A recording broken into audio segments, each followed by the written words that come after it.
We're living in transforming worlds and changes around us in our everyday life. Change in climate, emergence of new disruptive opportunities and technologies which are transforming our day-to-day lives, rise of inequalities, etc., etc. We're facing many fundamental changes for the last decade, and as we go forward, things are moving even faster. The world of investment itself has entered into a new world of change and transformation. We have entered in a world of low economic growth. We have entered in a world of low interest rates, sometimes sub-zero rates, for long. Can we apply the same framework as we have over the course of the last 10, 20 years in order to generate performance? I don't think so. I consider that we have to change our look and we have to look into things differently. Because the good news is that if we change the way we're looking into the markets, the angle through which we're dealing with the markets, there is growth to be found. Thematic investing brings an answer to this changing world precisely by using those transformations I was referring to into my introduction. Thematic investing uses those transformations as trends, as dynamic trends, and turn them into growth potential and then into performance. Let me give you one or two examples. The rise of disruptive technologies around us, the e-commerce, electric vehicles, fintech, which are shaping our lives every day, have actually led to more investments, to more growth, and as we have seen, to more performance. The need for a green revolution, as we have witnessed over the course of the last 2-3 years, have changed things into a need for more advanced technology in green parts, and it has necessitated investments, growth, and it has been a major driver in performances. So you can see how thematics are changing these transformations in order to bring performance to your investments.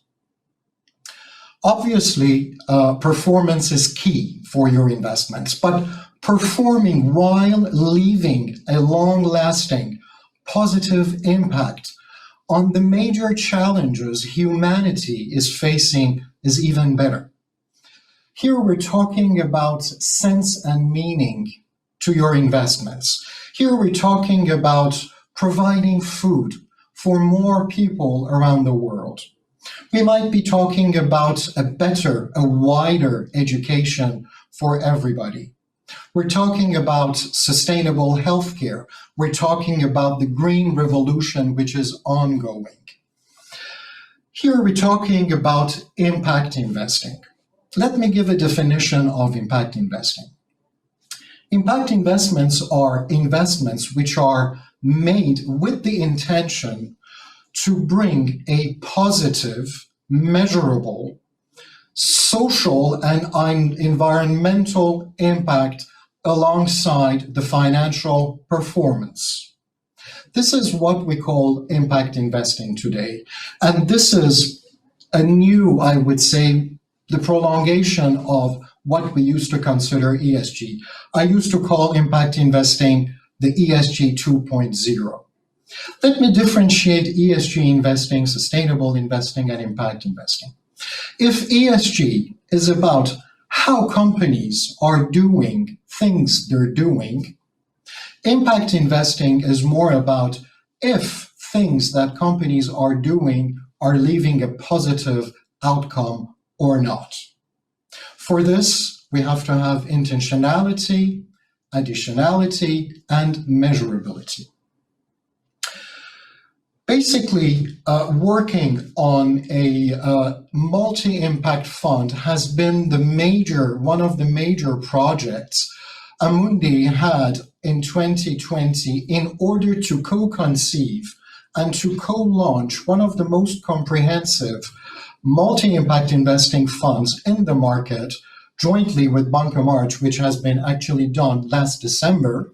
And this has been a major task force for all Amundi during 2020.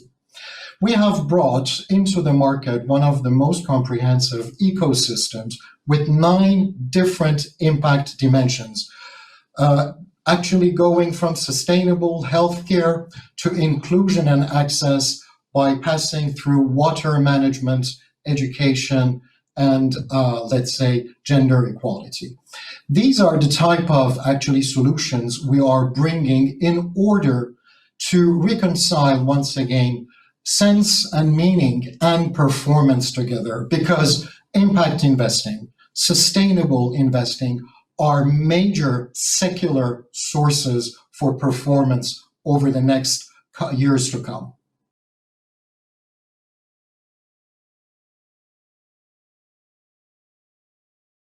One of the questions which I've been asked very frequently lately is about tech stocks and the tech sector, which has had a very good run in 2020. And the question is, would we see the same type of performance for 2021? Well, the answer might be a little bit tricky, but let me develop my arguments on this. While we had a very good run in 2020, actually, and we are at the highest level of relative PE versus the market, that means that the tech stocks haven't ever been such expensiveness. They have actually, tech stocks and tech companies have brought a very high level of economic value added. They have been creating a very large amount of value added. So the thing is that we cannot disconnect the valuation of this sector and the economic value added that they have brought. And as we see around us, tech stocks are actually everywhere, and they have penetrated in our lives in a very massive way. So while tech companies are actually having some headwinds from the regulatory point of view, because they have been actually growing too strong, and each time a sector has grown too strong, the regulation has come. Despite all these headwinds, I think the penetration and the usefulness of tech stocks will make this sector be around in terms of performance with no doubt for the next coming years. I think from a very directional actually movement we had on the tech stocks last year, we should expect a lesser level of performance because some of the good news obviously has been, let's say, reflected in the prices, in the sector prices. But over the longer term, there's no doubt that tech sector will continue to appreciate because fundamentally this sector is creating economic value for stockholders. The second question, the other question which comes very often is that can I give some actually examples of stocks we have put in our impact investing fund? Well, there are many of them. There are 55 of them. If I can take 2 of them today, just to give you a little bit more flavor about how things actually can be delivered. The first stock I will be discussing about is Vestas, which is a world leader of wind turbines. The interesting story about this stock is not that only they are actually the pioneers and number one in delivering wind turbines, is the fact that they have applied a very, very demanding, sustainable framework from themselves, because they use 82% of actually a sustainable source of energies when they produce their wind turbines themselves. They actually recycle more than 51% of all the waste they produce. So they have been actually very demanding in the way they have actually implemented the sustainability framework to themselves. The second stock I can talk about is Exact Science, which is a very well-known diagnostic company It's a US company. And it's interesting because they're specialized in diagnosing colorectal cancer.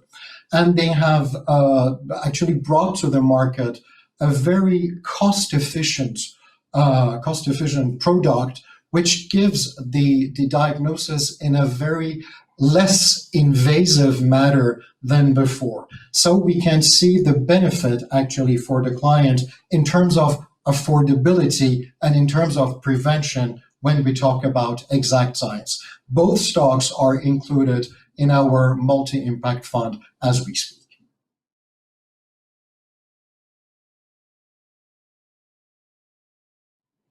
Another question which has been asked is, do we favor Europe versus the US? Well, the answer is yes, for the first time after many, many years. Why actually we favor Europe for the time being actually relies on three different answers.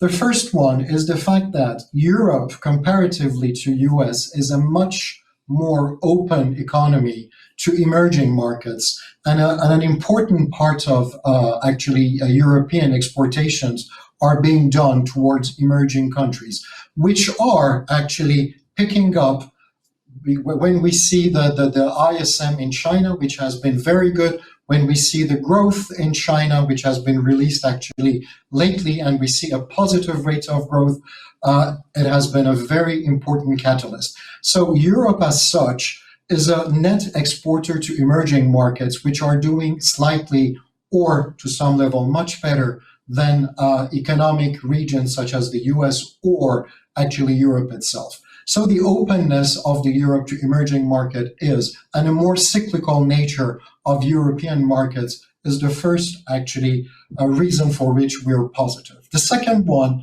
in terms of valuation, and I'm not comparing European valuation versus the European the US valuation. I'm looking the historical valuation of both regions.